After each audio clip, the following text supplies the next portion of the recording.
Good evening, grave robbers, and welcome to the television graveyard. We are your TV necromancers, Laura Prince and Noah Houlihan. We have come here tonight to examine the spirits of past television shows to find out which ones could be resurrected, should be resurrected, and which ones should just stay doomed. This will be a podcast in which we analyze the history, the hype, and the aftermath of shows that ran only one season, and including some that ran only one episode. With me as always is TV's Noah Houlihan. Gerald Ford dead today and I'm gay. Oh, come on. I mean, what if Gerald Ford died and you decided you were gay on the same day? Then we're screwed. That's news. That's a big news day. So today we are doing the 1997 Dana Carvey show. The Dana Carvey show. Excuse me, the 1996 Dana Carvey show. I'm sorry, yeah. Because the whole thing is Election 96. Yes, and a lot of political humor here. And we use at least one of those words loosely. So if you don't know, Dana Carvey was a fantastic comedian. He still is. But he was known for SNL. Mm-hmm. And then he was like, I'm going to have my own show now on the ABC. Yes. And there's, not only can you watch all of this on Hulu, but you can also watch a fantastic documentary about this show. Called Too Funny to Fail. Yes. So after you watch the show and see what the insiders who worked on the show thought of it, you're going to hear what two people who run a podcast think of it. Yeah. Here we go. Yeah, so we're going to start with the first episode. Or should we start with some background? Since we have more background than usual. I mean, we could start with a little bit of background. So after he left SNL, Dana Carvey wanted to do his own show. Right. He was a huge star at the time. There isn't really a comparable. Maybe Kate McKinnon? Someone who's just a standout in the cast that regularly gets a lot of attention. Yeah, but like she didn't have that character that was like then a movie. Like, yeah, he was Garth. Yeah, I mean, none of them really do now. Yeah, they're not really making SNL movies anymore because they don't make a lot of money. No, and they used to be like must see. There was really only a couple that were must see. They came out in a row. Yeah, Blues Brothers. Blues Brothers was number one and probably the best. Wayne's World. Then Wayne's World, which is the only one I believe to ever get a sequel. Correct. Because Wayne's World 2 underperformed a lot. And they're both great. And other ones did okay. Right. Superstar, Night at the Roxbury. Right. They both did alright. Like, they were, Coneheads? Coneheads is another one. And then we have the other ones. Yeah. Like It's Pat and The Ladies' Man. The Ladies' Man. Ooh, it's a lady. Ooh, it's a lady. So Dana Carvey was huge. And when he left SNL, it was a big deal.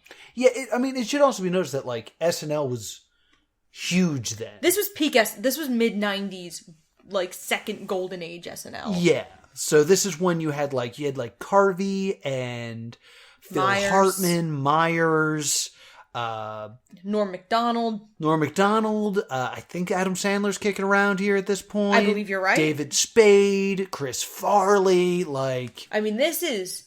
If you are thinking of huge SNL sketches, you're thinking of a lot of the ones from the 90s. Yeah, and, you got the church lady, and Dana Carvey was just, one of the kings of it. Church lady, Wayne and Garth, and he was very famously George H.W. Bush. Yes.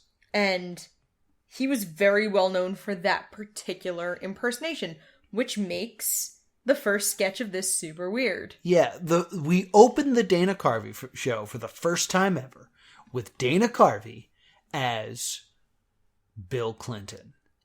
And where's Daryl Hammond?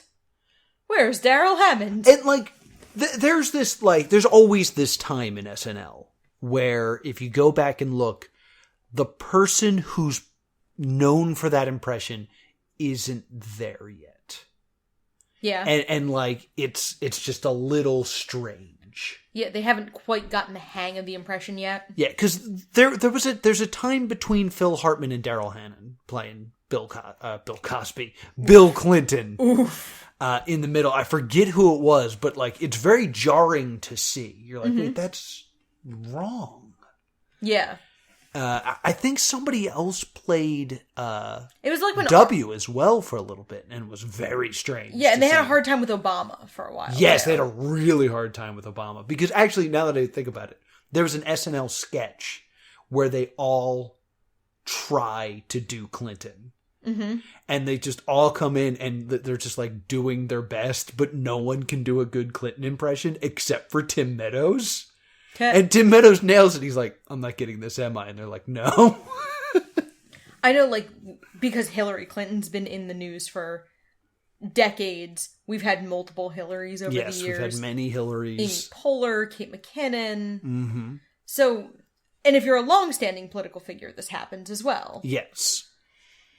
So Dana Carvey's Bill Clinton is just wrong somehow. It's just not there yet. Yeah. And there was debate over whether to start the show with this sketch, and it was a mistake. Yeah. Bill Clinton has locked away Hillary, because I guess we were like children during the 96 elections. I don't remember a lot about it. I remember there being a joke that Hillary was in charge and Bill Clinton was just there. I mean, that joke made it to the Animaniacs. Yeah. That's probably why I remember it. The one in charge is plain to see. It's Clinton, first name Hillary. That's how the President song ended. They changed a few of the lyrics later because there was outcry for certain things.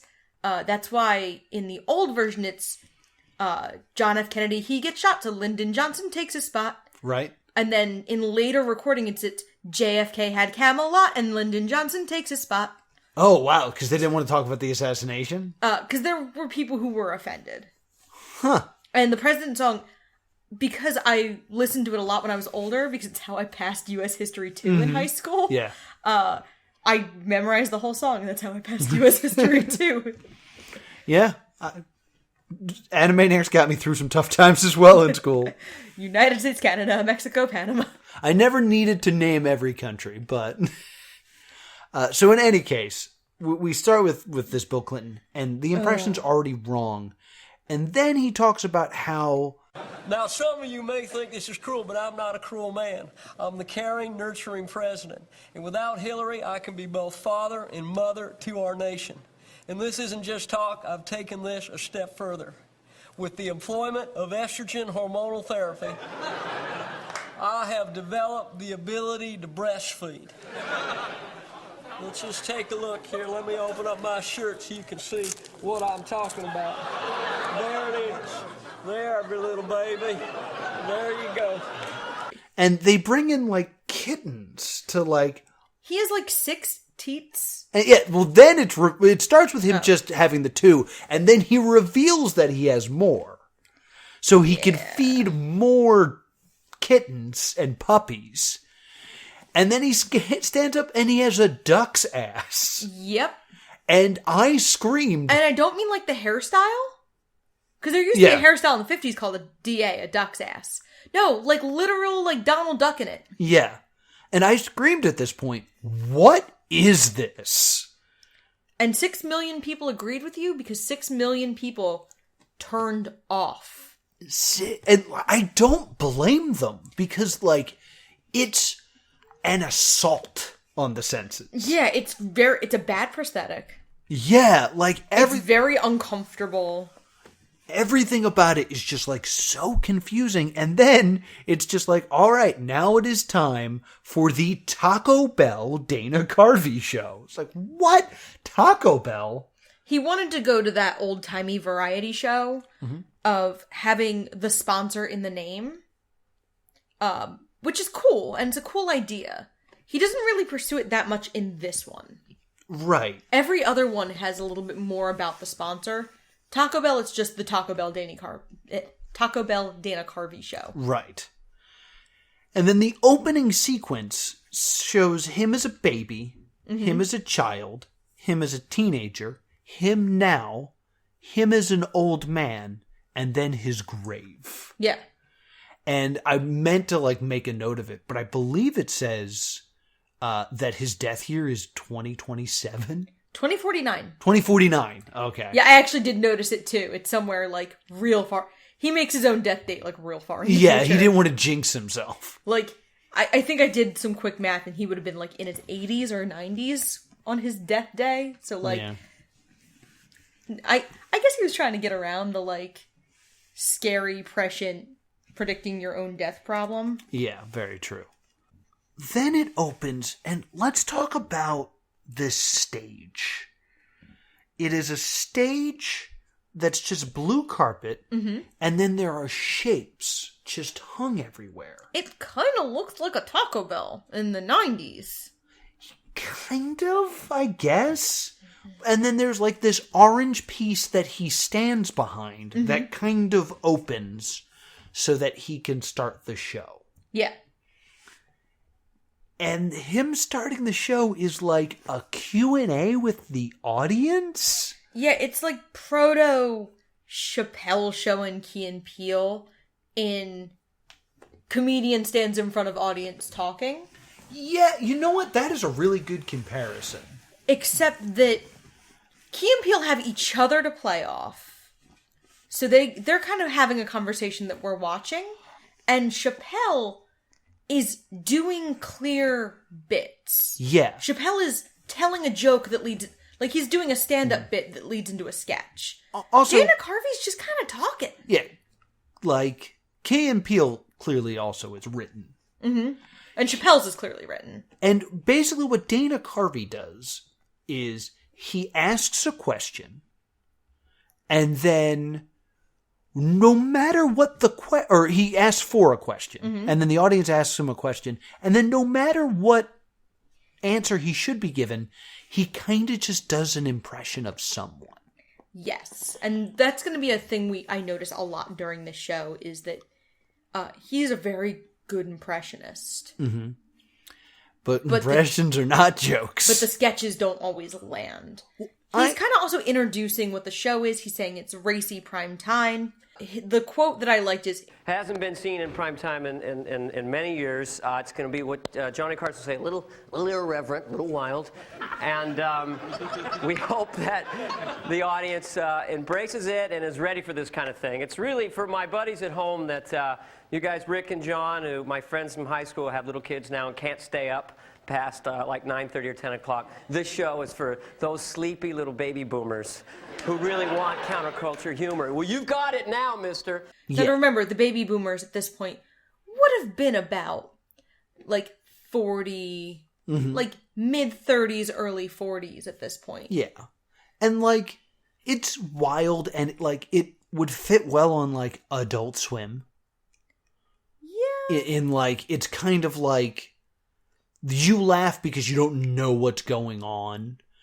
But the one thing I wanted to say is, one impression he falls back on a lot is Hans and Franz. Yeah. But they also mention at one point that he can't do Hans and Franz.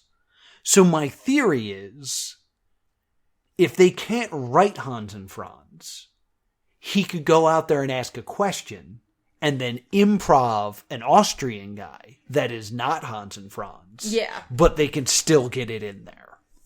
Yeah, so the first sketch is this, like, Beatles memories sketch. Yes, and I believe this is right when Beatles 1 was coming out? I think this was well before that.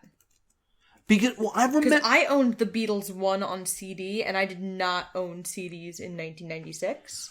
There was a time on ABC... This is like 5 years before. 5 years? Because there's a time on ABC where, like, the Beatles were just constantly on. Like, they were making a documentary about the Beatles on ABC. Right. Because I remembered, like, some sitcom did this whole thing where they find a lost Beatles song. Yeah. And the line is something like, your love is a roller coaster. I'm hotter than a toaster. Yeah. The Beatles anthology had aired about 6 months prior to the show. Okay. And was released on home video release in September of 96. So this is what they're parroting. Yeah. It's... Well, what's weird is Dana Carvey does a great Paul McCartney. Yes. It's spot on, and it's very, like, funny, and he's just kind of, like, being silly and making noise. Mm-hmm. Stephen Colbert, which, by the way, Stephen Colbert's in this. Yes. He's playing George Harrison, and he clearly doesn't know what he's doing. Yes. And he has some, like, jokes about, like... Yeah, I was frustrated sometimes, you know. I wrote this little skiffle song, you know, once called Me and My Squid. And I went, squiddy, squiddy, squiddy, love my little squiddy, squiddy, squiddy, squiddy, rock and roll. And I took it to John and Paul, and they said the Beatles don't do songs about mollusks. You know, and then 6 months later, Paul comes back with Octopus's Garden. I mean, there was a lot of crap like that.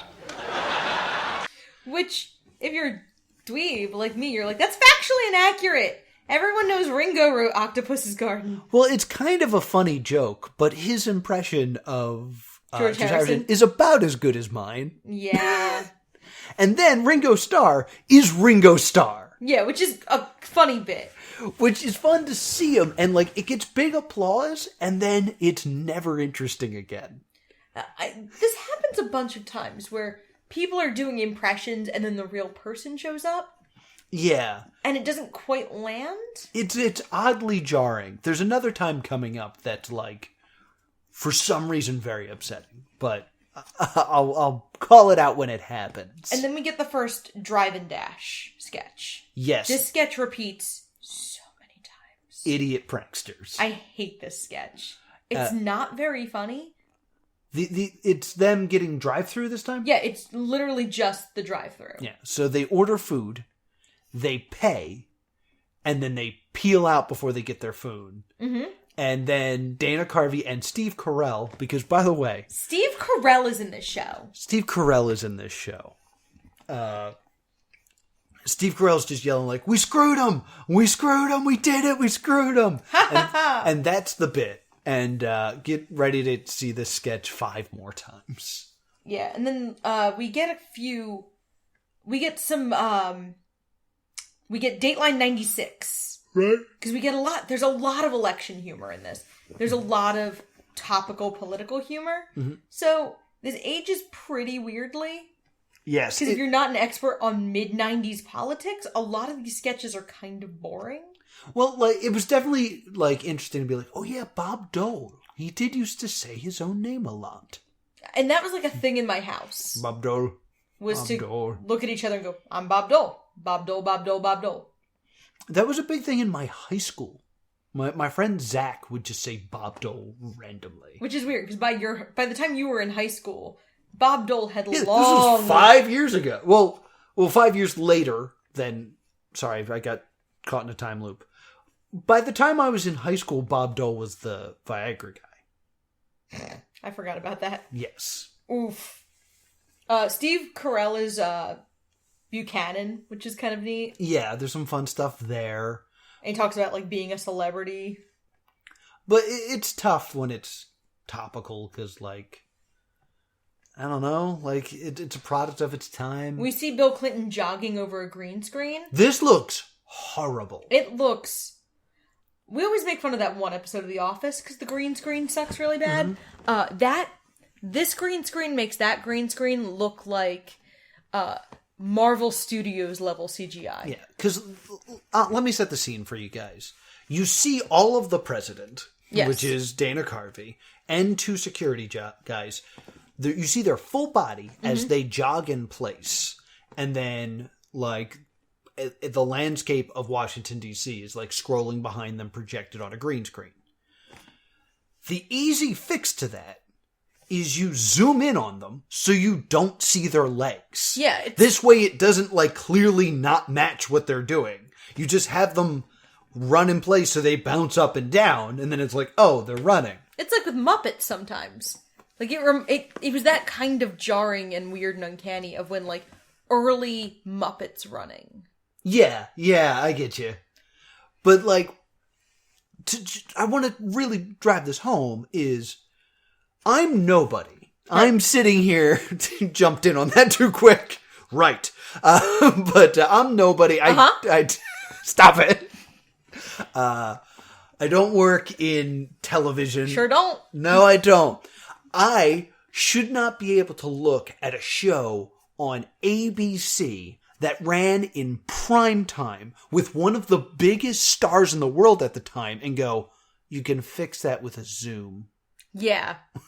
Like, that's how amateur this looks. Yeah. I'm teaching a film class, and we're talking about ethos, logos, and pathos in film. And this is ethos. Like, when something happens that is so incredibly incompetent, you actually, like, the show loses credibility. Yeah. And I think, like, the Bill Clinton sketch that starts the show, that starts the series, is so poorly written and the prosthetic looks so bad. The show immediately looks incompetent. Yeah. And, like, someone could be watching this or listening to this right now thinking, they don't get it. That's the joke, is that it looks bad. You can't do bad on purpose until you prove you can do good. Yeah, you can't break the rules until you've established that you know the rules and that you can follow them. Yeah. It's like how the guys on Who's Line can break every rule in improv. Because they clearly know all the rules and know how to break them and have the trust with the audience and with each other to break those rules. But, like, when we did Darth Marenghi, Yes. everything in Garth Marenghi is bad on purpose. And you can tell from watching it, like, they know what they're doing to make it this bad. They know the rules. You never get a feeling like anyone knows what they're doing on the Dana Carvey show. Yeah, like, the Garth Marenghi intentional badness is so intelligent. Because you can be like, oh, they did this because. Yeah. The next sketch is pretty... another one that repeats. For an 8-episode series, the show has a bunch of repeating sketches. And it's Germans who say nice things. This infuriates me. And it's just Dana Carvey and Steve Carell screaming nice things in a German accent. Ladies and gentlemen, the Taco Bell Dana Carvey Show would like to present Germans who say nice things. Our friendship is very important to me. Let's all pile into the minivan and go get some frozen yogurt. Would you like a back rub? You look beautiful in a tube top. I like puppies! You should come over for some nice crepes! And this is another weird sketch in that Dana Carvey corpses consistently. You can tell, and this is something that is later proved by the documentary, but you can tell just from watching it that this is a funny thing that Steve Carell does. He showed it to Dana Carvey. Dana Carvey was like, that's funny. I'll do it with you because my name is on the show. Yeah. He has no business being there. And you know what? I bet that would be a great character in a sketch. Yeah. Where it's just like, he's actually being real nice. Like, everyone being, like, jarred because the loud German man is screaming in their face and then going, oh yeah, I would love a crepe. Yeah, like, let me set you up with let me set you up on a blind date with my coworker Wilhelm. Yeah. It's an honor to meet you. I can't wait to get some Funyuns with you. Yeah, and, like, have that be the joke. Yeah. But instead, like, they have them out of context, out of reality. Standing next to each other against a wall. In suits. And Carvey corpses constantly, and Steve Carell never corpses. No. And that's, like, something he is quite famous for. Yeah. As an actor and as a performer, is that he can pull off ridiculous lines with a lot of gravitas. It was something he excelled at in The Daily Show. And then we get the drive-through sketch again, and there's one notable thing about it this time. They ask for like $20 on pump 3, and then they pay Dino Stamatopoulos for it. Better known as Starburns from Community. Starburns, also the creator of Moral Oral. Yes. So, like, one of my comedic heroes. He's got I believe he's a writer for Rick and Morty. Yeah. He's got incredible. Ton of chops. Yes. Like, his resume is, like, 30 feet long. He's one of those people that you don't know that you've heard of. Yeah. He's absolutely so damn funny. And here he is, one of the writers of this show. And it's clearly, like, he looks pretty young. Because obviously, like, he's not that old in Community, which starts 15 years after the show. Yeah, that's a good point. And then we get a Disney lawyer sketch, which is the only, like, really funny sketch in the first episode. Yeah, this is about them trying to get the rights to Dana's characters. From SNL. From SNL. Yeah, because it's ABC's lawyers. Yes. Because ABC had just been bought by Disney, and it was ABC's lawyers, which were Disney's lawyers. And if you've ever run afoul of Disney for any reason, for copyright reasons, they are on it. Yes. And to me, I'm ready to, like, just accept that this is the sketch that they wrote to explain why you are not going to see Hans and Franz, Wayne's World, and the Church Lady. Yeah. But no, they have secured the rights to the Church Lady, and the Church Lady then comes out and does the top 10 nicknames for Princess Di. Holy crap, this ages like gas station sushi. But before we even get into that, like, to me, this is insanity. The idea that this SNL character is now appearing on a competitive show. This is, what is the Church Lady doing in the Impact Zone? This is mind-boggling to me. Like, the idea of, like, what is the Cathedral Gal doing in the Impact Cathedral Zone? Gal! But could you imagine turning on SNL and seeing, like, Fire Marshal Bill? Or, like, seeing Debbie Downer on Mad TV? Like, something like that would be insane. Or seeing, like, the two valets from Key and Peele on SNL. Yeah. Like, it's just a weird thing to be like, yeah, this thing that is clearly them is now us. Crazy. And then they call Princess Di a slut for 10 minutes. Yeah, I wrote down the top 10 titles. Okay. Princess Slut, Slutty Di, Her Royal Horness, Lady Dying to Get Laid. There's so many typos because I was trying to type so fast. Holy crap.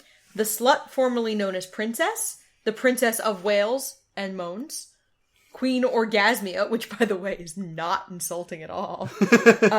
Slut, and Slut. Queen Orgasmia is a big insult if you're the Church Lady. Yeah, but I'm like, Queen Orgasmia, I'm like, that's not really that good of an insult. I laughed at this. I cringed really bad because, like, knowing that Princess Diana dies, like, a year after this airs. Yeah. Is hard to, like, be like, ooh.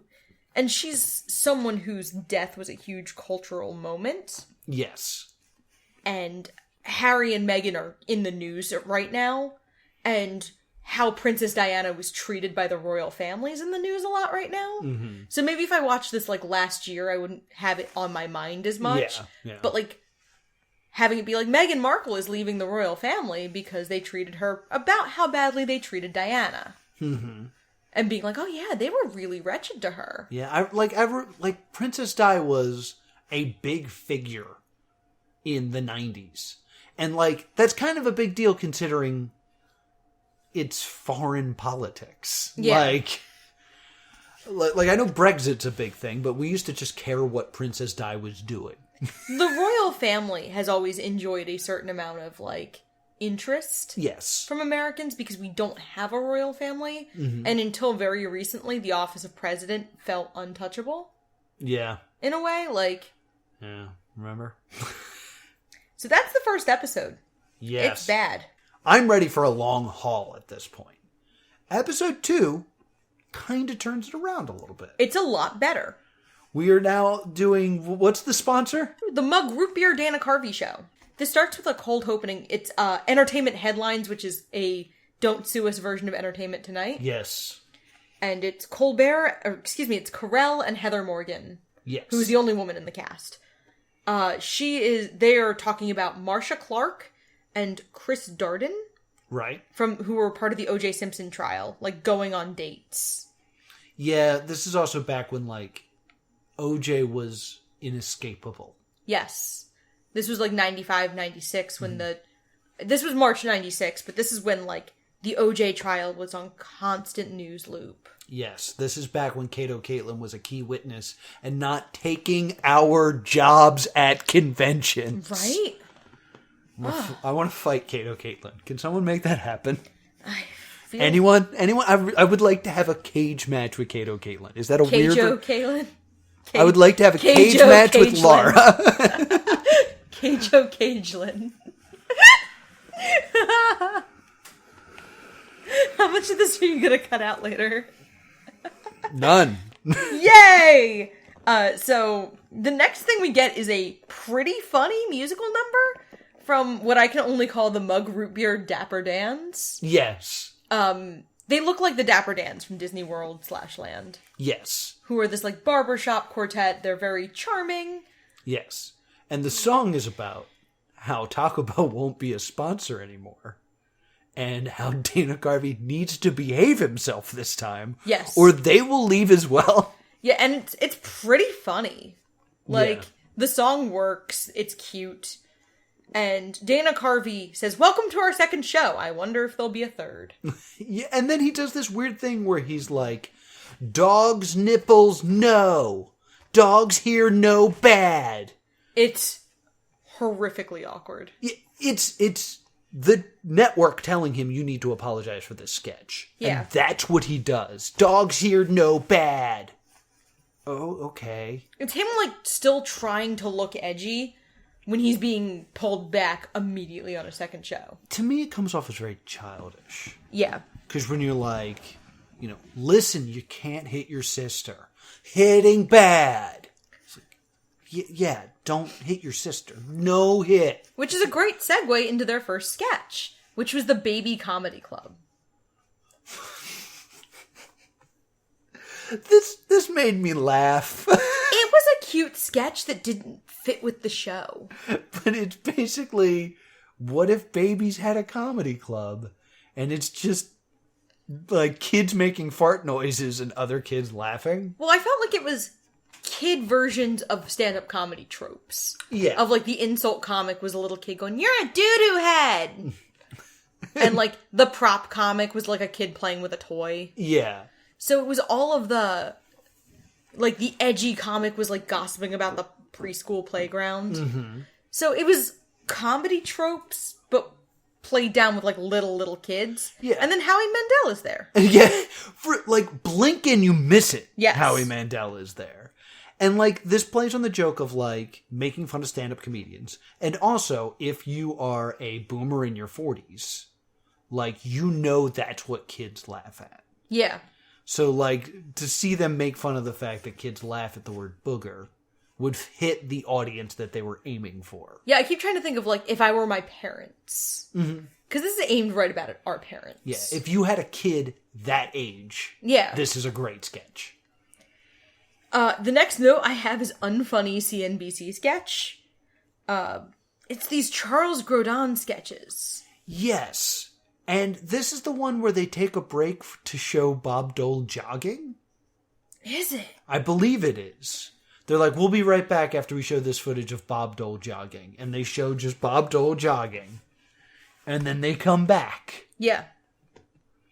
It's literally my only note is unfunny CNBC sketch because I didn't understand what was going on well enough. Yeah, it was all very political humor that we didn't get. Yeah, and then there's like a hockey sketch for the hockey perfectionist, and it's Carell. It's Carell playing, like, he's a goalie, but no one is there to practice with him. Yeah. So it's him figuring out ways to throw pucks at himself. Yes. So he can block them. This show is a really good showcase for Carell in particular. Carell comes out looking really funny. In almost every sketch except for the one. Oh, yeah, we're getting to it. Yep. We get another entertainment headline sketch, and it's about, it's essentially Oliver Stone, who was in the news. He just made JFK and Nixon, and it was the idea of him doing a Washington movie. So it's Antonio Banderas as Washington. Yes. And it's Colbert. It's Colbert as Antonio Banderas as Washington. Pretty good at it. Yeah. And it's him, like, doing cocaine, and, like, it's Oliver Stone came under a lot of fire for how factually inaccurate his political movies were. Yes. So it was turning that up to 11. Mm-hmm. And, like, I could follow that because I knew about movies. Right. So I was like, oh, this is making fun of how politically inaccurate it was. That, like, they're taking it back to colonial times.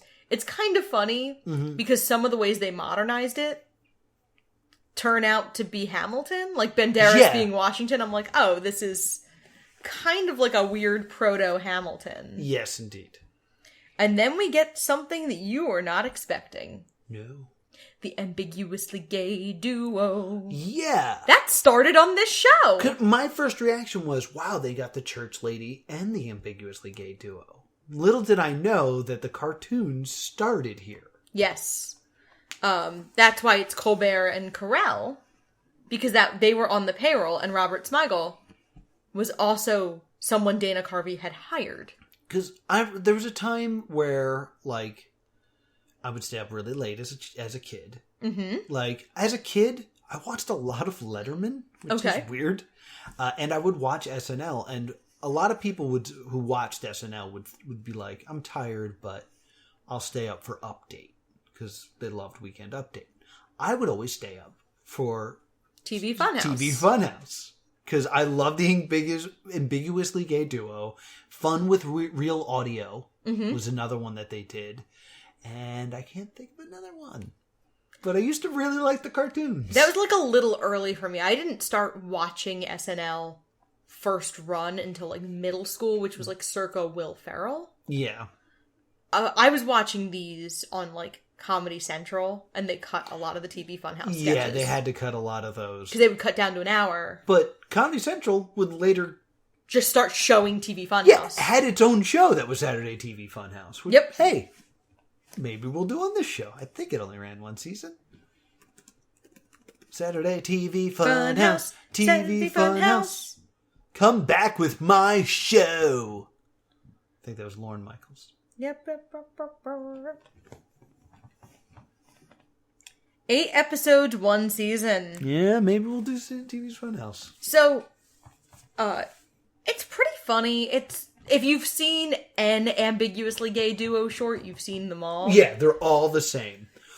But one thing I want to point out is Colbert voices the bad guy. Yeah. Which is the little guy with the big green head and stuff like that.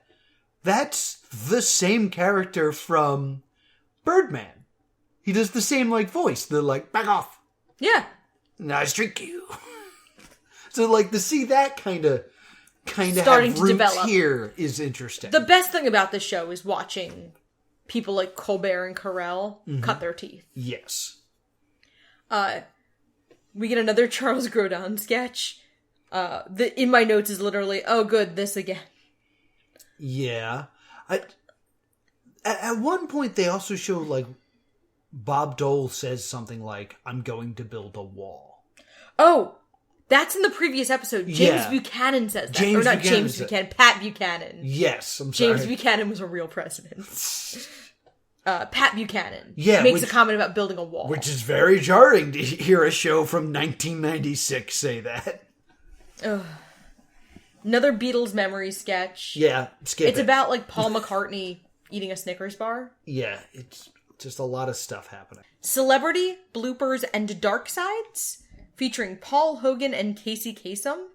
And I legitimately wasn't sure who people were supposed to be. I can't tell who Colbert is supposed to be playing. Is my next note. It's Casey Kasem. But I couldn't figure that out. Was that Colbert being Casey Kasem, or was that Dana Carvey? You know what? I think it was Dana Carvey. Oh. I think I couldn't tell who Colbert was supposed to be. You didn't know that was Casey Kasem? Yeah, I'm Casey Kasem. It's one of the easiest impressions to do. Everyone has one.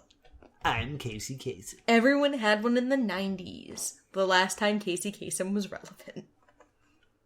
Casey Kasem is Shaggy, isn't he? Yeah. But he's not like a household name on his own anymore. No.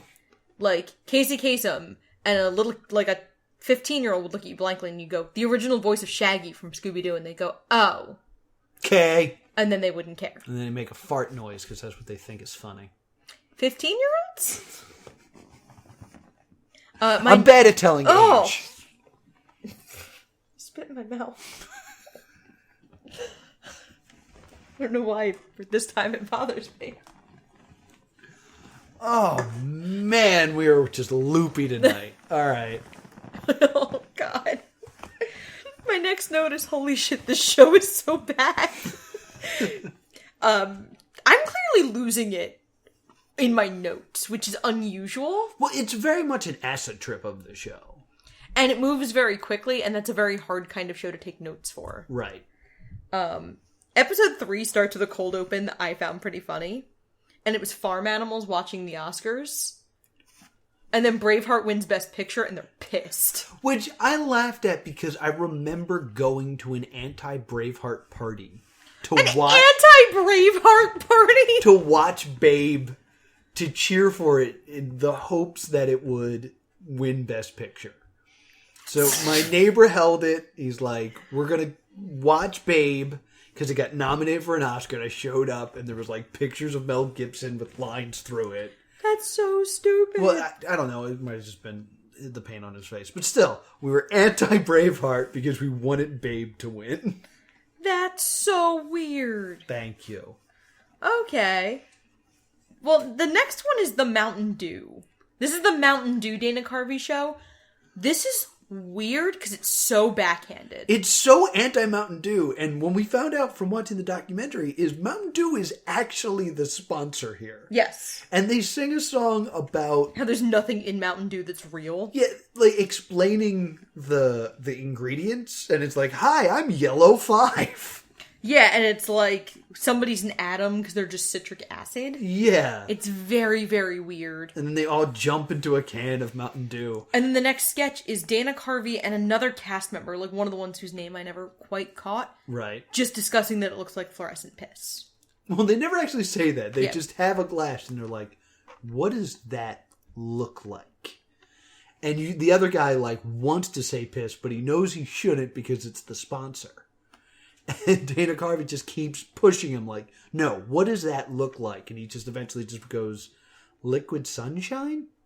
Correct. Mountain Dew. It looks exactly like liquid sunshine. It's a great bit if it's not really the sponsor. But it is! And then we get a Larry King Live sketch that is saved by who is playing Larry King. Yes. It is the late, great Phil Hartman. This is when I was like, oh, they're going to figure it out. Yeah. Because it's just, at the time, they kept asking Ross Perot if he was running for president. And he just kept saying, "It's not about me." And then they kept showing him evidence of like, this kind of shows that you're running for president. Oh my God. And in one of the most confusing moments of the show. Oh, the super meta? Yeah. It's like, I think you're running for president because you gave $1 million to the Ellen Show for them to use your name 100 times. Let's go to a clip. And it's a legitimate clip of the Ellen Show that must have just been like an alternate take they filmed of a normal scene. Yeah. Where they just, the actors, it's not dubbed in. Yeah. It is legitimately them just saying Ross Perot over and over again. And it's shot like Ellen, like the studio audience is there like Ellen. And if you don't know, the cast of Ellen was Ellen DeGeneres and Jeremy Piven. Yes. So like that's weird to see again, and they're just saying Ross Perot a lot. It just kind of looks like they filmed a scene and then did, okay, this is the take for the Dana Carvey show.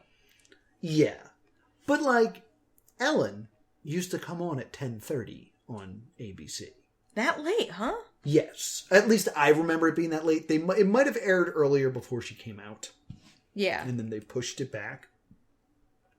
But the fact that someone could be flipping through the channels and flip to ABC at that moment and see what looks exactly like the Ellen Show for a moment just talking about Ross Perot is very confusing. Yeah.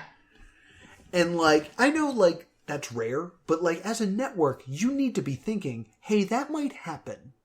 Yeah. And someone might be like, whoa. Especially Ellen got real political. I hate this now. Also, the idea that the Dana Carvey show famously wasn't doing super well. So it would be completely within the realm of possibility if I, a viewer, go, oh, this must have been canceled, and they're just showing Ellen instead. Yeah. Because this was before the internet, so this would just quietly happen with shows sometimes. They would just air a rerun or air something else. Well, one thing that I find amazing, and I'll tell you when this happens, but I watched exactly one of these episodes live. Mm-hmm.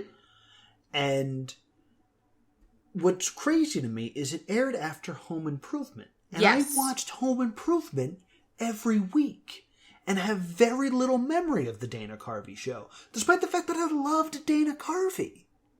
So I don't know if, like, I was going to bed at 9:30 because I was not a very cool kid. But I would stay up real late in the summer.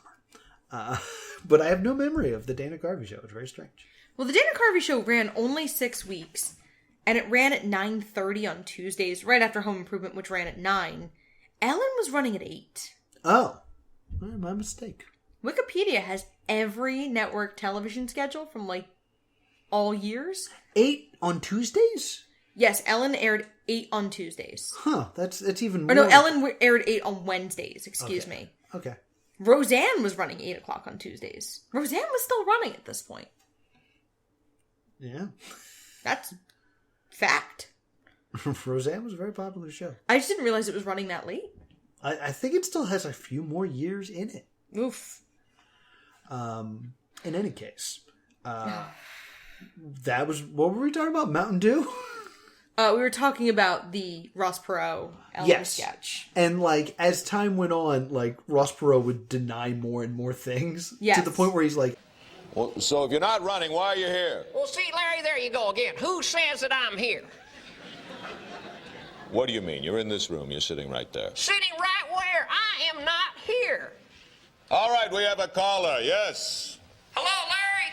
It's me, Ross Perot. See, I told you I'm not here. Oh, God. All right, thanks for your call, Ross. Ross. Larry's here.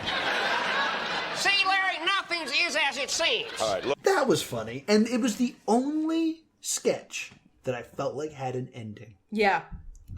The rest of these just kind of end. Mm-hmm.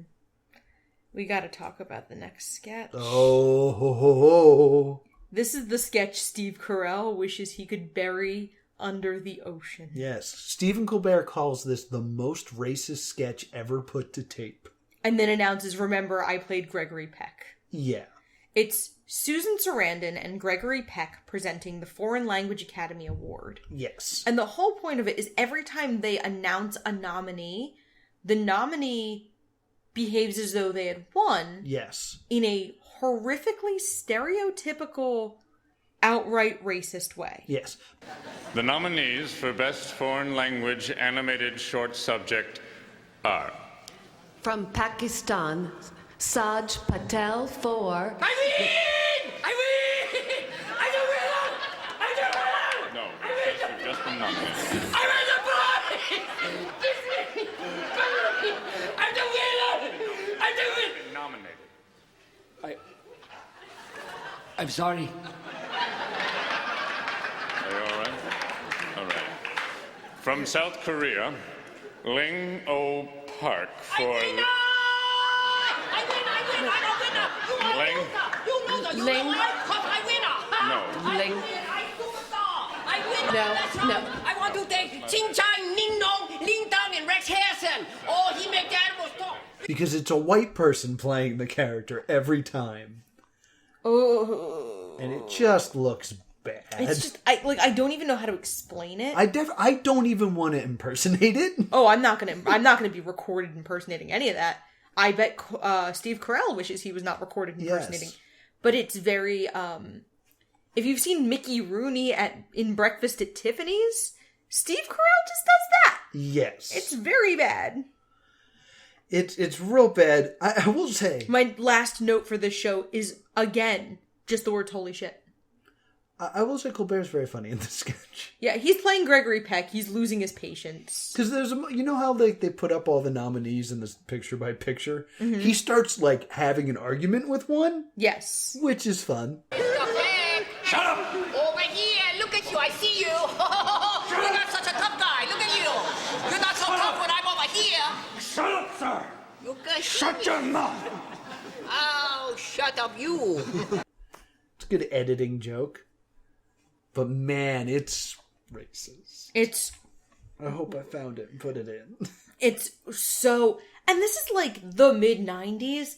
This shouldn't have been okayed even. Like, obviously it was 25 years ago and we are a little more quote-unquote woke now. Yeah.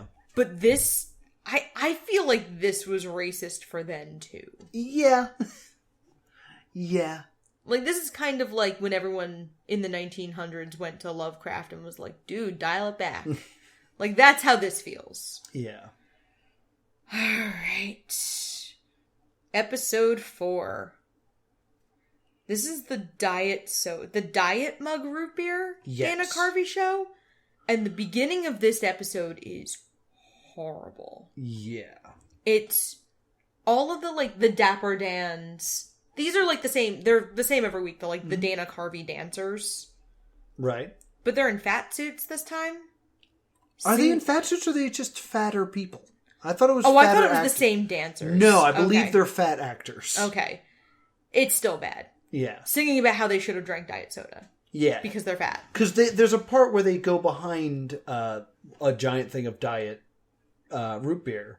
And they come out as skinnier people. Oh, see, I think that might be why I thought they were in the fat suits. I thought they were like taking off fat suits. No, behind they're replaced with different actors. But here, this is something that is not answered in the documentary. And this was the number one question I had. Mm-hmm. They are dancing, and then it cuts to a title screen. And Colbert says, at this moment, one of the actors makes a gesture that has been censored by ABC. And then it just continues again. There was never any explanation on what the gesture was, why it was censored, if it even happened, or if this was just a weird bit that they were doing. But like, this is weird. It reminded me of the Closer video. Closer video? By, what was that, Stone Temple Pilots? No, 9 Inch Nails. 9 Inch Nails, the Closer video. I wasn't allowed to watch MTV growing up. They tried to make the most, like, insane music video of all time. Okay. And do you know the song Closer? No, I was not allowed to watch MTV growing up. Unless it aired on VH1, which means, like, adult contemporary, I was not allowed to watch it. I want to bring the mic a little closer so I can do a little spoken word Closer for you. I don't know why you're covering your ears, but this is a little Shatner Closer. I want to fuck you like an animal. I want to feel you from the inside. I want to fuck you like an animal. My whole existence is flawed. You get me closer to God. Yeah. So, those are the lyrics to Closer. And in it, like... So, baby, hold me closer in the backseat of your Rover. Oh, man, I should take the Closer music video and use that music and cut that together. I'm sure someone's done it. Because it's like... It's shots of, like, a tied-up monkey and, like, a pig's head. And then something will come up that says, like, scene missing. And it looks like it's just part of the music video. And the director came out and said, like, no, they censored stuff here that I wanted to show. This is not my vision. I want my name off this. So, like, having that weird thing pop up, and I think Closer is around this time. Like, I thought maybe it was a reference to it, but I have no answers on what this gesture was. Yeah, Closer was a couple years before this. Yeah, so, like, this could be a reference to that music video, which it'd be a weird place to put it, but, like, they do not answer it. That was the one thing I was waiting for in the documentary, was like, yeah, he made a jerk-off motion, or something like that. But no, It remains a mystery. If you are Dana Carvey and are listening to this show, please let me know. Yikes. Sorry, I just read a little bit about that music video, and I'm not sleeping tonight. All right, get ready for a very special episode of Stay Doomed, where we watch the closer video. No, why? Regis and Kathy Lee sketch. This one's pretty good, actually. Yeah, the impressions are good. He's good at doing Regis. He's always been good at doing Regis. And Heather, I'm not sure actually if it's Heather Morgan doing Kathy Lee. I think it is. She's very funny. She has a whole song. Because she pushes her own projects, and that was something she was famous for. Yes. During the Regis and Kathy Lee like I said, show. I was a very cool kid. I watched a lot of Regis and Kathy Lee. Because I liked Gelman. What is wrong with you? Stephen Colbert plays Gelman. Yes. And that's pretty funny. I used to really like it. But it's playing off how desperate Regis was to be famous. So Letterman mentions needing someone to play mashed potatoes jumping into a pool of gravy. And Philbin wants to be on Letterman so bad, he's willing to do it. Right. So it's him running through town to get there before they're filming the sketch. Letterman needs me. So then he's running around and he punches Carol Channing. But it's really Carol Channing. Really Carol Channing. Which made me happy because I love Carol Channing. He fights a rat. He ends up in the sewers. Yeah. But he gets there. And he puts on a potato costume, and then it's really David Letterman. Yes. And he jumps into a thing of gravy. Now, as someone who watched a lot of Letterman, they used to just have Regis run by out of nowhere for no reason. Like, I distinctly have a memory of, for a few weeks, when Regis finally won an Emmy, he would just run out and be like, I did it! I finally won an Emmy! I'm golden, baby! And then run away. Yikes. Letterman was great. Oh, I'm cringing for Regis Philbin, not Letterman. Letterman, I could see where Letterman finds that amusing. Because Letterman and Regis had a good friendship because he kept bringing him on the show to interview him about his show, I Want to Be a Millionaire. And he never once said the title correctly. Who Wants to Be a Millionaire correctly. Because he would say, it's Who Wants to Be a Millionaire? Well, everybody wants to be a millionaire. You should call it I Want to Be a Millionaire. Then we get the Geraldo sketch, which is pretty good. Yeah, Geraldo's always fun to take the piss out of. And Geraldo with Kato Kalin and O.J. Simpson. Yeah, I want to fight him. Did I bring that up? You did. And it's like, essentially Kato Kalin selling O.J. out for having done it. But then backtracking when OJ threatens him. Yes. And that's the whole sketch. And it just ends randomly. OJ sketches were always very easy. Because it was an absurd trial. Because it was a circus, yeah. I mean, they made an FX drama called American Crime Story. That it was just a miniseries about the OJ Simpson trial. Because it was so sensationalized that you could do that. Yeah.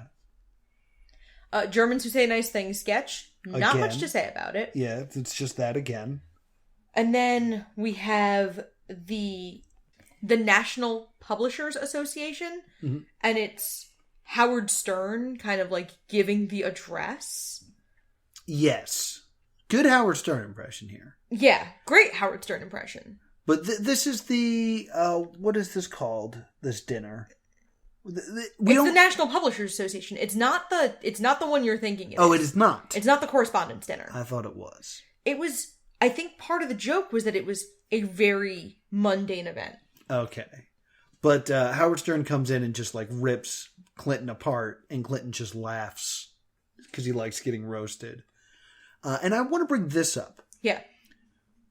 Did you notice any time that Dana Carvey was in a suit, he had these like big shoulder pads in the suit that made him look like a child wearing his father's suit?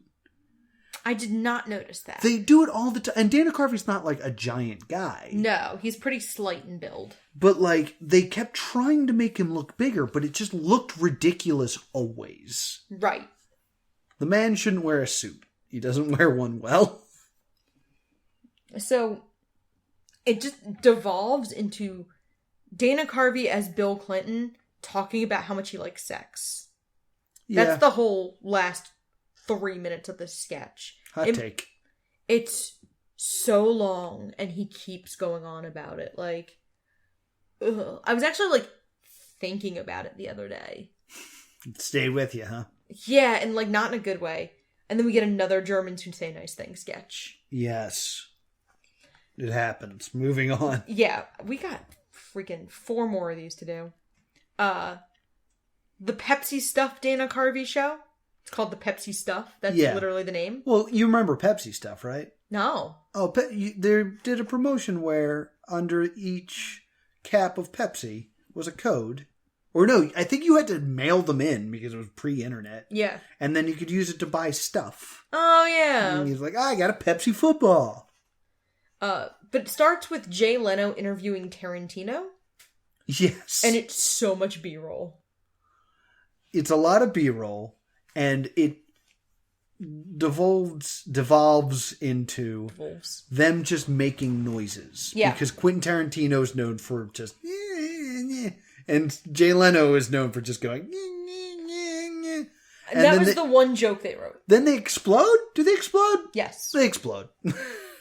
Then we have this dating service for the insane. Like, they're saying, like, the homeless people who talk to themselves. Yeah. And it's like an old-timey dating service where you'd film the video. And it matches you with other mentally ill homeless people. Who talk to themselves. So that you don't look like you're just talking to yourself. You look like you're having a conversation. Yeah. That's it. That's the joke. Yeah. It's okay. Like, I kind of get the bit. Like, I think homeless people that talk to themselves was a very common target back then. Yeah. Because, like, I remember there being a comedian, Mark Maron had a bit where it was just like, what if all those homeless people that talk to themselves are the ones that hear the voice of God? Yeah. That's why they're always just walking around going, I can't. There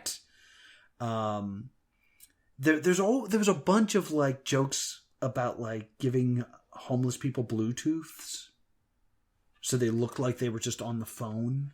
Yeah. Like, that was a very common punchline in, like, early 2000. Yeah. So, like, I don't know why, but, like, there was a time where making fun of mentally ill homeless people was the thing to do. I mean, as you couldn't...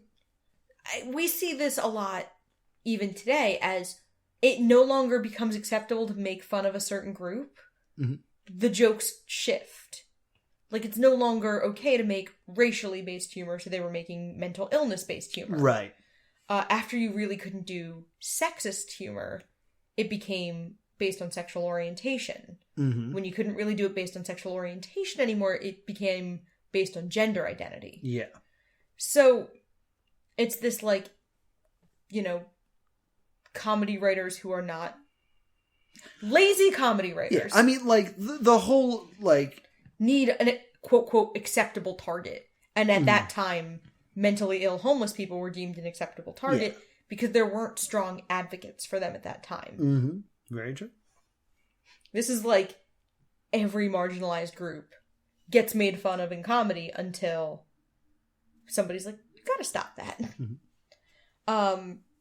So this is the weird Easter special sketch. Yeah. It's just bad meta impressions. Like, it's hard to follow. It's the Easter story. He's doing an impression of someone that I don't know. He's doing Rich Little. He's doing Rich Little. And Rich Little is then doing an impression of someone who's then playing someone in the Easter story. So it's, break out your calculators, kids. It is Dana Carvey playing Rich Little, playing another impression while also being Jesus or Joseph or Pontius Pilate. Yeah, Rich Little was a very famous impressionist. He was Canadian. He was nicknamed the Man of 1,000 Voices. And he would have been around 60 when this was done. So I wonder if that was like one of his heroes. I would imagine he would have been. He was on Johnny Carson a lot. He did a lot of variety shows because he was a very skilled impressionist. And I could definitely see Dana Carvey looking up to Rich Little and impersonating Rich Little. Yeah, but like this is the equivalent of like me having a national show and then I want to make jokes about like Uncle Yo. Yeah. Like who is a big name in my very tiny scene that no one else is going to get. Sorry, Carl. But like it's just a very weird choice for you to do on your national television show. Yeah, Rich Little is still performing at the Laugh Factory in Vegas, according to Wikipedia. We should go. No. Okay. We're not going to go. I tried. So Sorry, then, Rich Little. Then we get waiters who are nauseated by food. What a funny bit. It's stupid, but like it runs the length it should. Which is about like 45 seconds. And it's just like, and it's not like the Germans, where it's just like, here's them saying nice things. Like, they're in the context of a restaurant. Trying to read you the specials and ask you what you want. Yeah. Good evening. My name is Roger. This is my back waiter, Stuart, and we'll be serving you this evening. Do you need a few minutes before ordering? Actually, could you tell us the specials? Okay. Right. Our soup today is a creamy fish chowder with chunks of potatoes, corn, and scallops. $7.95. We have a milk-fed veal with a mint jelly that comes with asparagus tips and an olive caper sauce.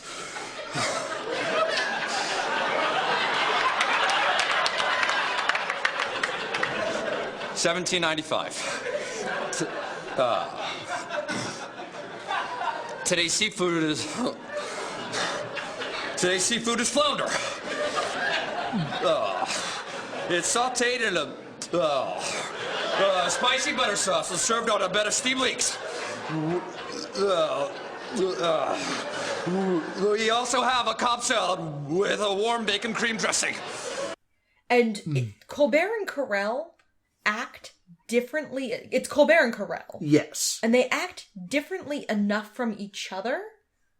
Like, you get that both of them are nauseated, but they're not doing the same physical tics. Yeah, they're not doing the same bit.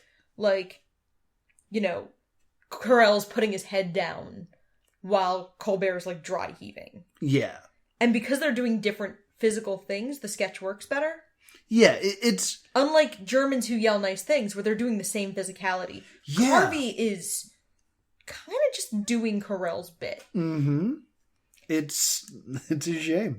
The fact that Dana Carvey did that kind of makes me think, or makes me wonder, if Kevin Nealon was the one who came up with Hans and Franz. Dana Carvey just jumped in on it. I don't know. That's super interesting. Because it's a very similar dynamic. Because, like, Hans and Franz acted pretty much exactly like each other. Yep, it was Kevin Nealon. Yeah. Kevin Nealon was watching Arnold Schwarzenegger on TV during his and Carvey's first comedy tour in 1987.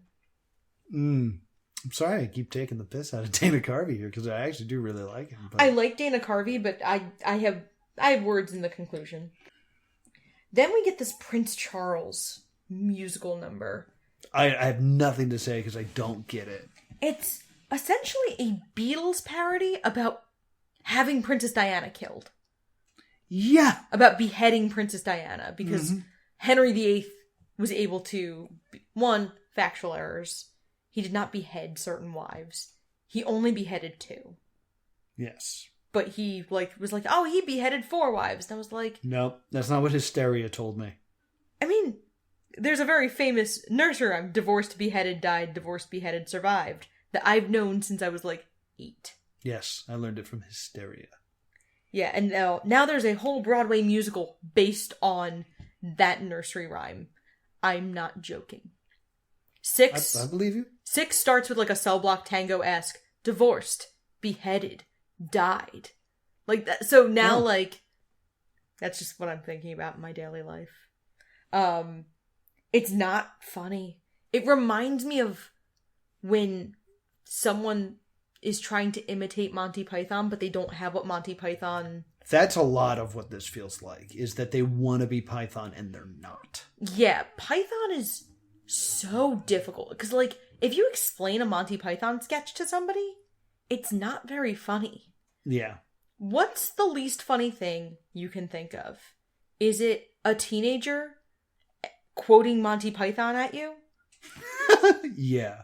Like... in college, I used to say that my version of hell was seeing Monty Python and the Holy Grail in theaters with a bunch of people who are not saying the lines with the movie, saying them just before them, so everyone can know they know the lines to this movie. I watched The Princess Bride with someone who did that. Yep. And it was infuriating. I was there. It was infuriating. Clue's another one that people do that with. Mm. So it's maybe because this was a British sketch, but it really hit that like, oh, it wants to be Monty Python. It wants to be that edgy, interesting, weird humor. And it doesn't hit it. Episode 6. My first note is, Jesus Christ, it's that same B-roll of Bill Clinton and Bob Dole. Yeah, they show Bob Dole jogging again.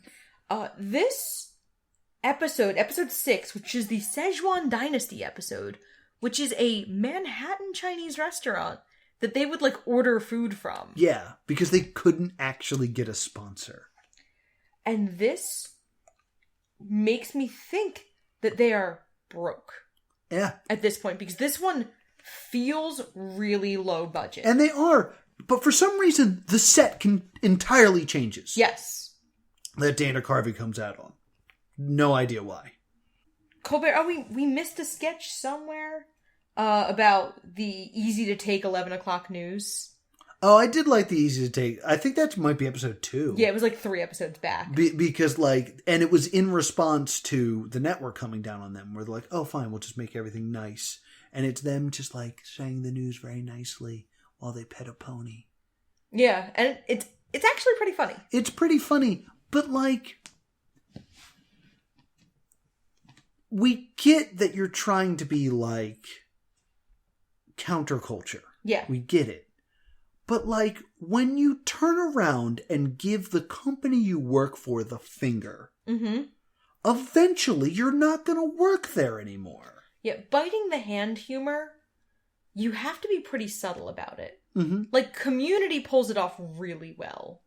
Yeah. Because Community has the whole thing with Subway. Mm-hmm. Who was a legitimate sponsor of Community. Right. And they did it in a way that, one, we couldn't tell they were a legitimate sponsor, but it didn't make the product look bad, and Subway saw sales increase. Oh, that's interesting. Yeah, they said there were double-digit increases. But, like, this makes me think of Last Week Tonight. Yes. And Last Week Tonight, John Oliver's constantly making fun of AT&T. Yeah. And he's like, I got you again, business daddy. And he does say, like, actual hurtful things about AT&T. But, like, it's funny. And he's never really said anything that's like, maybe I should switch to Verizon. Like, nothing like that. The jokes that are about, like, the network are them reacting to them coming down on them, which is something we as the audience would not know at the time. Yeah. So, like, it's just confusing and it's just entertaining to them. I feel like that's one of the biggest problems of this show. Yeah. It's... Whenever you watch a review for a comedy, or, like, advance interviews, and they go, we had such a great time making this movie, to me that's a big red flag of, this movie's not going to be very good. No, they had too much fun. Because it's like, oh, we just kind of had fun and happened to make a movie somewhere along the way. Right. So we get the Techno Future sketch, which is just this little sketch about like different things that are going to exist in the future. Gadgets. It's kind of funny. Yeah, it's cute. It's not great. Yeah. We get a good entertainment headlines, that Entertainment Tonight thing about the Unabomber. Yeah. And it's making fun of the MTV show Singled Out. Oh, yeah! So it's like, they're making fun of it's Stephen Colbert making fun of Chris Hardwick. Yeah, which is such a weird thing to think about. And if you blink, you'll blink and you'll miss it. But there's a cameo by a then unknown Selma Blair. Yeah! She's just one of the girls in Singled Out. Yeah, that gets singled out when you're singled out, you win. Yeah. She's one of the girls that gets, like, eliminated by the Unabomber. And it was kind of a neat, like, it was like the Jennifer Lawrence thing in the last episode where it was like, oh, that's neat. Yeah. And just like that, it's not really a cameo because she wasn't actually famous. She wasn't anyone yet. And then there were 3 blank After Darks. There's Discovery Channel After Dark, which is just B-roll of animals having sex. Mm-hmm. There's Food Network After Dark, which is like B-roll of sexually suggestive food. Yes. And C-SPAN After Dark, which is just the Washington Monument. These aren't in a row, but I don't want to have to keep going back and explaining it. Yeah, but like this is also where we're like, oh, they're out of money. Yes. They were given B-roll and they're like, just make jokes around this because we don't have money to film anything this week. Yeah, and then we get Skinheads from Maine, and there's like 2 Skinheads from Maine. Yeah, and it's again, it's that like that weird, just like half of an idea. Yeah. Of just like, let's just be racist people with a Maine accent. Yeah, it's like, everyone's a Southern redneck. Let's be Northern rednecks. Mm-hmm. The Szechuan Dynasty Dana Carvey Show proudly presents Skinheads from Maine.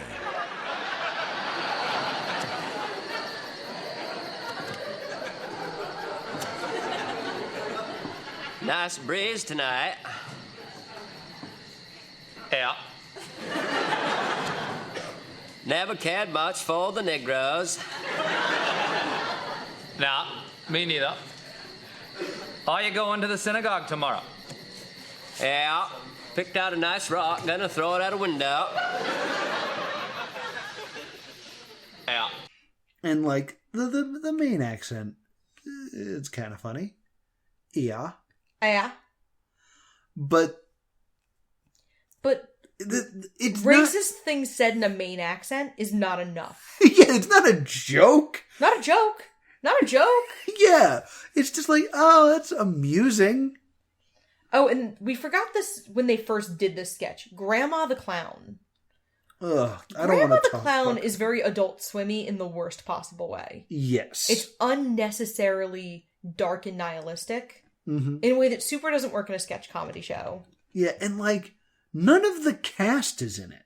No. It's this old woman in clown makeup performing for children, and she's just like, I'm Grandma the Clown. My ankle itches, dear. Could you scratch it for me? And then she... Enjoy it while it lasts. Yeah. These years go by so quickly. It's uncomfortable, and it's not very funny. And then, like, there's a moment where she's like, I'm going to hit this button. I don't know what's going to happen. And a pie very slowly hits her in the face. Yeah. So slowly that it was not funny. And then it was funny. And then it wasn't funny anymore. Yep. Like, it was so slow they missed the punchline. Yeah. I was just like, oh, this is okay, this should be over. All right. There's also another entertainment headlines about Madani, and this was kind of a good joke. Yeah, it was the idea that this guy wrote all of Madonna's songs, and Madonna just keeps ripping them off. And was doing, like, Madonna's shtick. Yeah. Like, he released a coffee table book called, like, Doing It, yeah. Right before she released her coffee table book called Sex. Yeah, and then he wrote Material Boy. Yeah, like, everything he did was, like, a year before she did it. Mm-hmm. But badly. Yeah, and, like, he's just, like, a delivery boy because he can't get any work as Madani. Yeah, it was kind of funny. Yeah, it's one of the things that like has legs because it's a character in a situation instead of a character screaming words in your face. It's a whole joke. Yes. It's not a great joke, but it's a whole joke. Then we have the... Oh, I hated this bit. It was this Montana ranch was like under siege and they sent in the Pied Piper. Yeah. This is at least an idea. Where, like, we're going to send the Pied Piper in to, like, wrangle all these... Like, he plays the pipe and, like, these terrorists come dancing out. And they're like, stop! Where are you going? Kind of a funny idea. Like, you're taking the Pied Piper and you're putting it in a different scenario. But I want to talk about how he gets riddled with bullets. Yeah. And he gets riddled with bullets so long and he's milking it for so long that he corpses. Yep. And just keeps going. He's like, look how silly it is that I'm still doing it. And then falls and visibly laughs. Yep. They clearly don't know what they're doing. The next episode, I have so few notes on. And my last note of the 7th episode is literally just the word, what? Is the 7th episode the last one? No, there's one more. Okay. It's just... The sketches are so not jokes that I kind of just write down 1 or 2 words to remember what was happening. Mm-hmm. Like, there's the Kennedy memorabilia auction. I have no memory of this. Neither do I. And then, like, the Wizard of Oz one, which I do remember. Yeah. This was like an old... Is he Rich Little again in this? No, he's like... I don't want to say Leonard Maltin, but he's like one of those, like, AMC presenters. And... You know, the Tin Man wants a heart, and the Lion wants courage, and Dana Carvey's character doesn't have an ass. And he sings a song about not having an ass. I mean, this is very SNL-y to me, of like a cut scene from a famous movie. And like, it is such a, like, Cards Against Humanity setup. Yeah.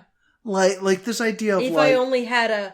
And then, like, if you went to a 7-year-old, what should someone else have? The Tin Man needs a heart. The Scarecrow needs a brain. What does someone else need? A 7-year-old would go, a butt! Yeah, like... Dude... My other note here is that Dana... Sorry, I just moaned instead of finishing that sentence. My other note for episode 7 is just Dana Carvey's in very little of this episode, comparatively. Yeah. Is this when we get Bob Dole's Master of Disguise? You know, I'm not sure. No, it's not. Okay. This is the one where we get the weird famous first ladies as dogs. And it's just first ladies and then dogs. This is... It's like the women pretending to be dogs. This is the showcase moment for... What's her name? I'm sorry. Heather Morgan. For Heather. And this is something she does like a few times where she's Hillary Clinton and barks. Yeah. Because she's like, I locked Hillary Clinton in this room and then she barks. And then there's like another character she does where she's just like saying okay over again. Like, oh, all right, yeah, oh, yeah, oh, yeah. And then her head explodes. Yeah. And it's just like, they didn't know how to write a woman character. Oh, that's incredible. So it's just like, they give her some time and they're just like, I don't know, make noise. Go. So, yeah, and then we have the last episode. This starts with the stupid CNBC sketch, which is still bad and still not funny. This is Bob Dole Undercover. This one kind of is funny. I liked Bob Dole Undercover. Bob Dole Undercover is funny. It's Bob Dole, like, wearing disguises. And, like, he disguises himself as Hillary, and it's just like, you should drop out of the election, Bob Dole. And then Bill Clinton tries to put the moves on her. Yeah, like, that's fun. And it's very, like, his disguises are Scooby-Doo quality. Yeah. But everyone falls for them. And they, once again... Because he's Al Gore at one point. And Al Gore endorses Bob Dole. But he, once again, reuses the footage of Bob Dole jockeying. Yes. I don't know why they keep using this. In Carvey's little speech, they acknowledge it's the season finale. Mm-hmm. And he does an impression of Katharine Hepburn starting her car. It reminded me of Full House, of like the hacky, stupid stuff we'd see Joey It was do. a Joey Gladstone joke. But like, you know what I mean? Like, the hacky crap we'd see Joey Gladstone do that passed for, like, family-friendly comedy? Yeah. And I'm wondering if that's why it was there. He had to do the opening bit where he talks to the audience because that was the format of the show. So they were like, do your fastest joke. And I think that's what came out. Yeah. There's the Tom Brokaw sketch, which is pretty funny. Yeah, this is one of my favorite jokes. And like, I remember watching this and going, how do I know this? Because this episode didn't air. Right. It's on Hulu. It doesn't air, but when he comes back and hosts SNL, he does the sketch again. Yeah. What I'm saying is you didn't know why you remembered this because it didn't actually... Yes. This episode of the Dana Carvey Show never made it to air. Right. But is on Hulu. It is on Hulu. And it's basically him as Tom Brokaw, right? Yes. Recording him announcing the death of Gerald Ford, even though Gerald Ford is not dead. This way, when it happens, it's ready to go first. Yeah. And so he has to... He's about to go on vacation. Yeah. So he sits there and just says, like, Gerald Ford dead today, attacked by wolves. And it's just more and more ridiculous, but he has to do it because it's his job. Yeah. It's very simple, but very funny. And I don't know how we have not mentioned this, though, but a huge writer of this sketch was Louie C.K. Yes. Because Louie C.K. worked on this show. Louie C.K. is not on screen very often and almost never in an important role. He's like an extra in a couple of sketches, but he's never really the focus of a sketch. He's a behind-the-scenes guy. Yes. And this is one thing I gotta say, because we missed this. There's the stupid pranksters. Yeah. Are in another episode, and it's the only episode I remember watching live. Yeah. And they shovel an old woman's driveway. Snow shovels. And when she goes to like get money to pay them, they run away. Mm-hmm. Then later they get a prostitute. Yes. And they pay her, and then like she goes to get changed, and they run away. I remember watching this, and I was being babysat by my grandmother at the time. Gammon? And yes. And I remember my grandmother going, they seemed like such nice boys, the way that they shoveled the walk and didn't get paid, and then they did that with that woman. And like, I was old enough then to be like, you didn't get this. Yeah. This ends with the stupid pranksters winning the lottery. Yes. And going to collect the check and then running away. And then getting in the car and having the graduate moment. Yeah, where they slowly realize, oh, we didn't screw anybody, we've only screwed ourselves.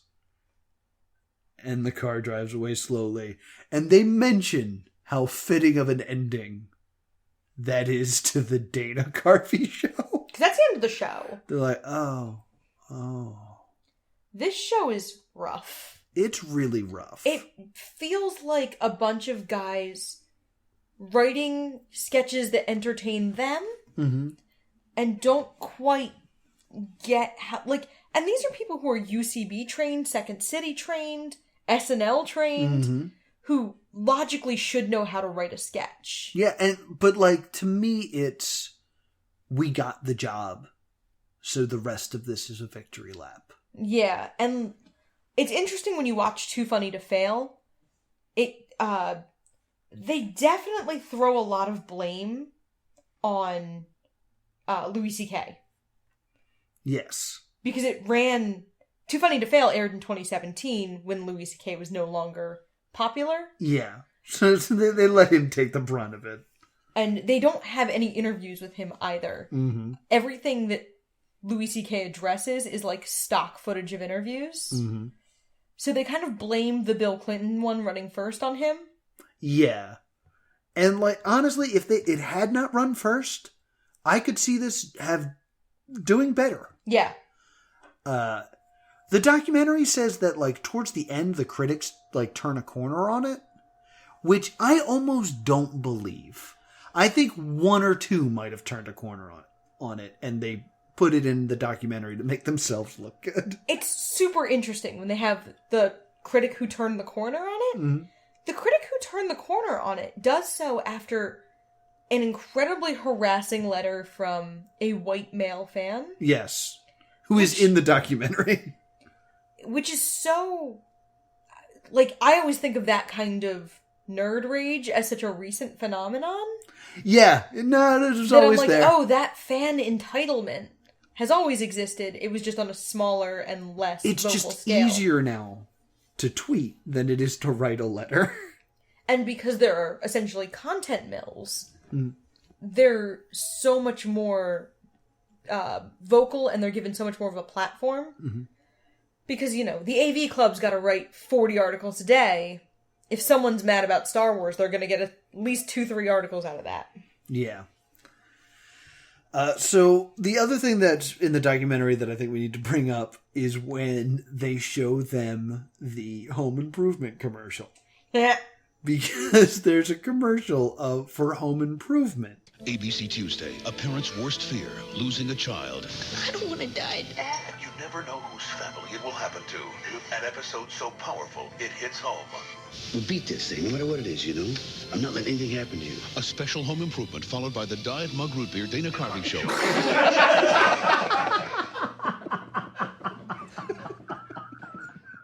What can you say? I mean, that just says it all. That just says it all. What were we doing?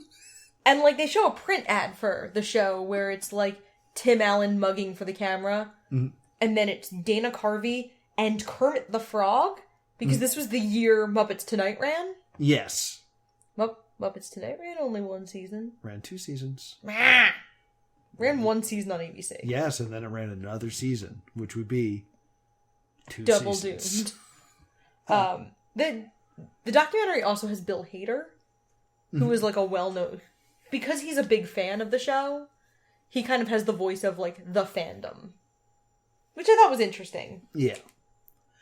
So... This show just feels like a lot of very, very funny people that didn't quite know what they were doing and were given a lot of resources and no supervision.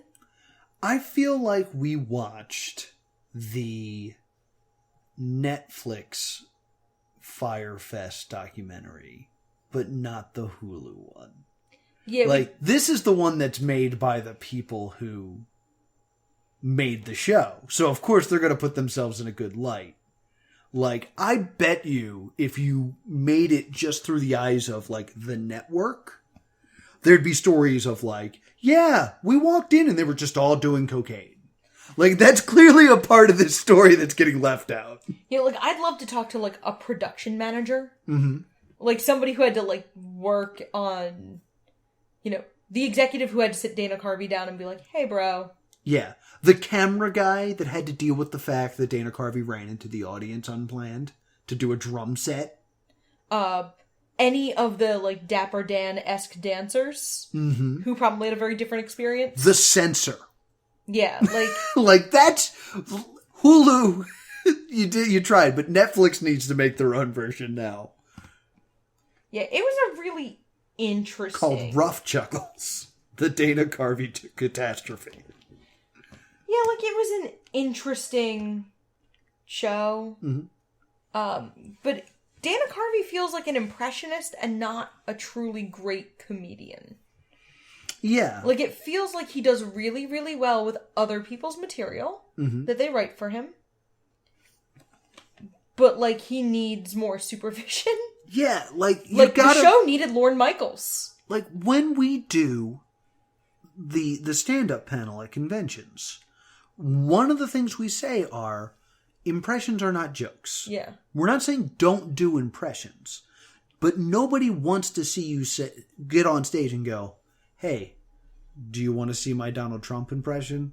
You're fired, you're fired. My next impression. Nobody cares. If you take that same impression and put it in a new situation that no one's seen before, then you have something. Like, I know a comedian who did a great Gollum. Yeah. And it was just like him doing Gollum. I was like, eh. And then eventually, he did Gollum running for president. And that was funny. Yeah. So, like, the fact that you have all these impressions just outside of anything, out of context, as I keep saying, doesn't make a joke. Yeah. It's... I guess we need to do a verdict? If we got nothing else to say in terms of research, It bears repeating 6 million people turned it off during the first sketch. Because they actually paid extra to get the minute by minutes. Yeah. Because you pay for ratings. That's interesting. Yeah. You pay to get your ratings minute by minute. It's like an extra charge because it's important. And that's how much hype was for the Dana Carvey show. This was like big TV. I mean, like, I'm trying to put it into the perspective of, like, if we were doing the Dana Carvey show now, what would it be? Like, I think, like, Will Ferrell, maybe? Or, like, someone who's just, like, a big name in, like, the world of sketch. Bill Hader, I think. Maybe Bill Hader? Because he's also been in some movies. Mm-hmm. But, like... Bill Hader, he has too much clout now. I don't... Because Bill Hader's got Barry and stuff. He's too... Yeah. He's too big. Like, he's kind of fallen away from, like... Keenan. Maybe if you grabbed, like, Keenan and we're like, we're doing the Keenan Thompson show.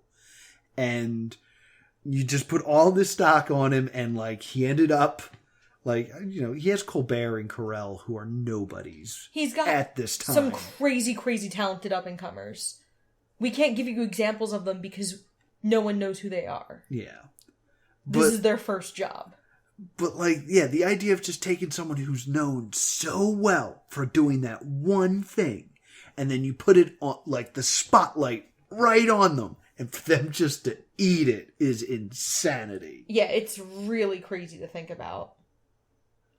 So, There's also the Jimmy Fallon. Jimmy Fallon auditioned for this show.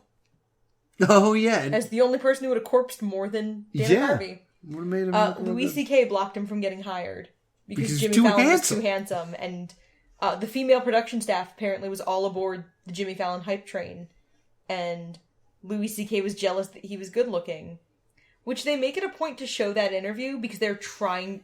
I do feel like Too Funny to Fail is trying to.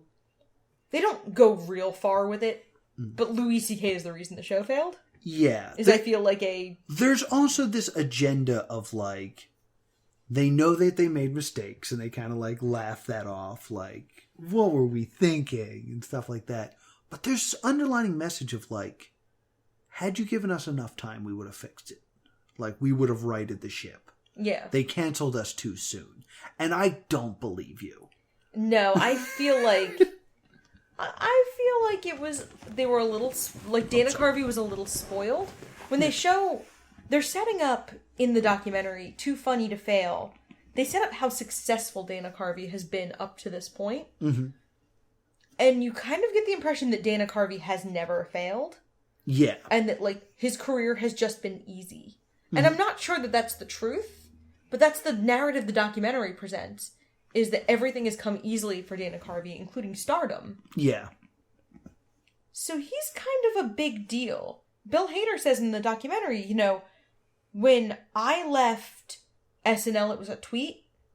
When Dana Carvey left, it was the cover of Rolling Stone. Yeah, he was on the cover of Rolling Stone. What are you going to do now?